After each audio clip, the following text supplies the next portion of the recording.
तर आपण question number 38 solve करणार आहे. तर क्वेश्चन नंबर 38 दिलेला आहे. 3 liquids have same surface tension and density ρ1 ρ2 and ρ3. ब्रॅकेटमध्ये दिलेला आहे ρ1 is greater than ρ2 which is greater than ρ3. In 3 identical capillaries rise of liquid is same. म्हणजे हाईट जी दिलेली आहे याची ती कशी आहे same. The corresponding angle of contact θ1 θ2 and θ3 are related as. तर θ1 θ2 आणि θ3 याच्यामध्ये काय रिलेशन आहे ते आपल्याला फाईंड करायचं आहे. आणि हा क्वेश्चन 2023ला आलेला आहे. तर याचे 4 ऑप्शनपैकी पहिलं ऑप्शन आहे θ1 is greater than θ2 which is greater than θ3. B option आहे θ1 is greater than θ3 and θ3 is greater than θ2.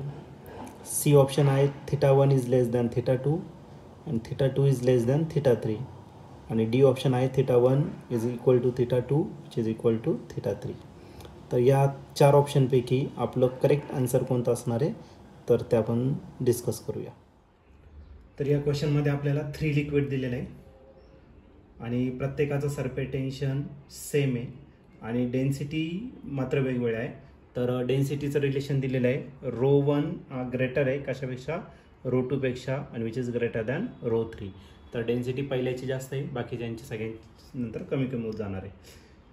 तिन्ही आयडेंटिकल कॅपिलरी दिलेलं आहे आणि त्याच्यामध्ये जी लिक्विडची लेवल राईज होणार ती पण कशी सेम आहे.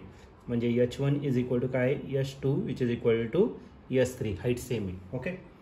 सरफेस टेन्शन पण सेम आहे म्हणजे काय T1 is equal to T2 which is equal to T3. Height okay. तर आपल्याला सांगितलं आहे त्याच्या करस्पॉन्डिंग अँगल जे आहे θ1 θ2 आणि θ3 त्याच्यात नेमकं रिलेशन काय आहे तर ते आपल्याला या ठिकाणी फाईंड करायचं आहे. ओके. तर सर्वात पहिले राईज ऑफ लिक्विडचा फॉर्म्युला या ठिकाणी यूज करू आणि राईज ऑफ लिक्विडचा फॉर्म्युला आहे 2T cos θ divided by R ρ g. Identical capillary tube दिले याचा अर्थ R कॉन्स्टंट राहील बरोबर की नाही. टी ऑलरेडी कॉन्स्टंट दिलेला आहे, जी कॉन्स्टंट आहे, हाईट पण कॉन्स्टंट आहे. म्हणजे याचा अर्थ काय राहिलं तर न्यूमरेटरमध्ये एक टर्म राहिली ती म्हणजे काय cos θ आणि डिनॉमिनेटरला काय राहिलं रो राहिला. या दोघांची जी डिव्हिजन असणार आहे ती डिव्हिजन काय असेल तर आपलं कॉन्स्टंट राहील बरोबर की नाही. म्हणजे याचा अर्थ काय रो जो आहे इकडे घेऊन टाकू रो आणि cos θ याच्यामध्ये कसं रिलेशन असणार तर डायरेक्ट रिलेशन असेल बरोबर का नाही. मग एक काम करू आता दिलेलं काय ρ1 इज ग्रेटर दॅन काय दिलेलं आहे ρ2 विच इज ग्रेटर दॅन काय दिलेलं आहे ρ3. म्हणजे याचा अर्थ cos θ1 is greater than cos θ2 is greater than cos θ3.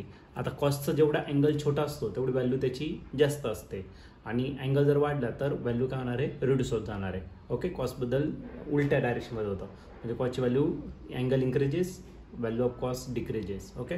मग θ1 जास्त आहे याचा अर्थ cos θ1 जास्त आहे म्हणजे याचा अर्थ θ1ची व्हॅल्यू सगळ्यात कमी असेल आणि cos θ3ची व्हॅल्यू सगळ्यात कमी आहे म्हणजे याचा अर्थ θ3 सगळ्यात मोठा असेल आणि इन बिटवीन जो असेल तो θ2 असेल. ओके. म्हणजे रिलेशन आपलं करेक्ट राहणार आहे θ3 is greater than θ2 and which is greater than θ1. Okay. तर या ठिकाणी ऑप्शन जर बघितलं तर ऑप्शन नंबर सी जो आहे तो या ठिकाणी करेक्टली मॅच होतोय. ऑप्शन सी या क्वेश्चनचं करेक्ट आन्सर असेल म्हणजेच θ3 is greater than θ2 which is greater than θ1.